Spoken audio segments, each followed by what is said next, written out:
na mga conditions sa visit, no? So, from now on, bawal kwento kung ano yung mga nangyari sa loob at ano yung mga pinag-usapan sa loob. I can only say na President Duterte is still alive. Yan lang po, hanggang dun lang po.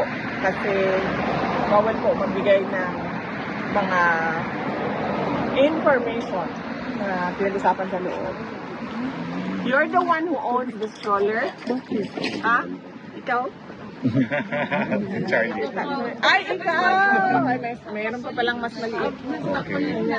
Nabasilan. So, but even at 2, his health, wala pong malita. We're not allowed to give updates. Okay.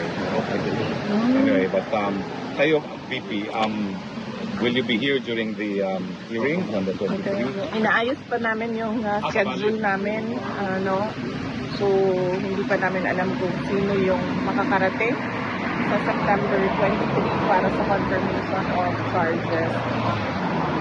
But likely,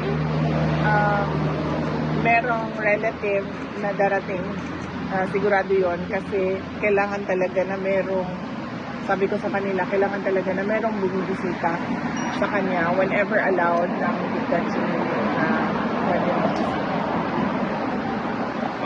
Nagtatanong lang po yung mga taga-Japan, meron daw silang big gathering sa 2021 and they want to know if you can join them also in Japan.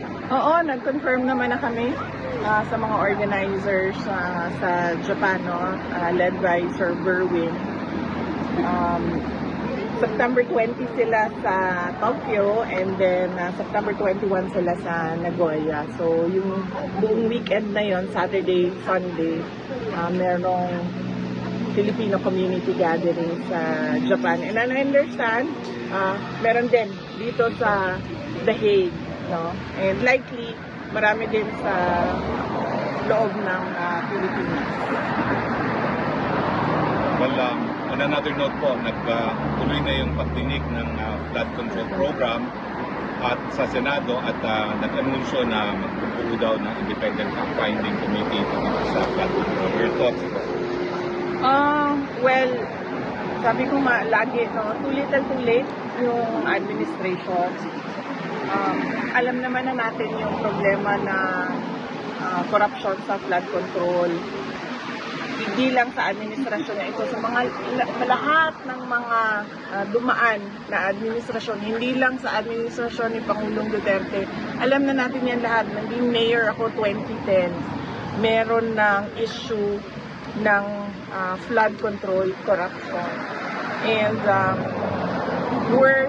mas worse lang sa atin ngayon dahil sinasabi ko nga, hindi lang naman flood control projects yung merong corruptions. As early as 2024, noong nag-resign ako sa Department of Education, matagal ko pinag-isipan yon kung magre-resign ba ako at sasabihin ko ba kung ano yung mga experiences ko as a secretary ng Department of Education. And then, nag-decide ako na magsalita talaga kung bakit. Sinabi ko nga, in-attach yung pinaghati-hatian ng members of the House of Representatives ang SBP, School Building Program budget ng Department of Education. At hindi lang yun, in-attach pa nila yung listahan doon sa House version ng GAB. Pero, and alam yun ni President Marcos, BBM, alam niya yun, kasi tinake up din yun during a meeting in Malacanang. Pero, he looked the other way. So, magdududa ka kung bakit bigla ngayon ay merong silang palabas na malaking investigation ng flood control projects. Ibig sabihin, meron na naman siguro silang niluluto behind the scenes na syempre hindi natin nakikita dahil lahat tayo nakatutok doon sa flood control corruption. Kung seryoso lang talaga ang presidente, tapos na yan, isang araw lang, matuturo niya lahat ng may kagagawan ng korupsyon sa budget. Pero, well, as you can see, parang nanonood tayo ng Venezuela. As well. Oo. Well, VP, you were once a mayor, and alam namin nandito ka naman sa Dahig, no? But do you plan to meet with Mayor Magalong and the rest of the leadership of the mayors for good governance? Because you had good governance when you were mayor yourself. Wala pa kaming, hindi na pag-usapan at wala pa kaming schedule.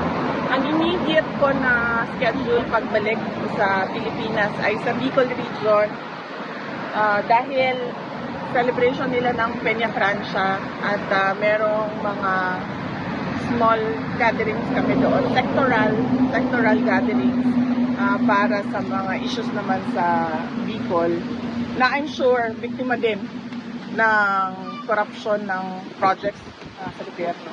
May plans po kayo to meet with Mayor Lenny Robredo while in Francia? Hindi pa namin nagawa yung schedule namin pero yes, gusto sana namin na ma-meet yung mga local government officials nang hindi lang ng Naga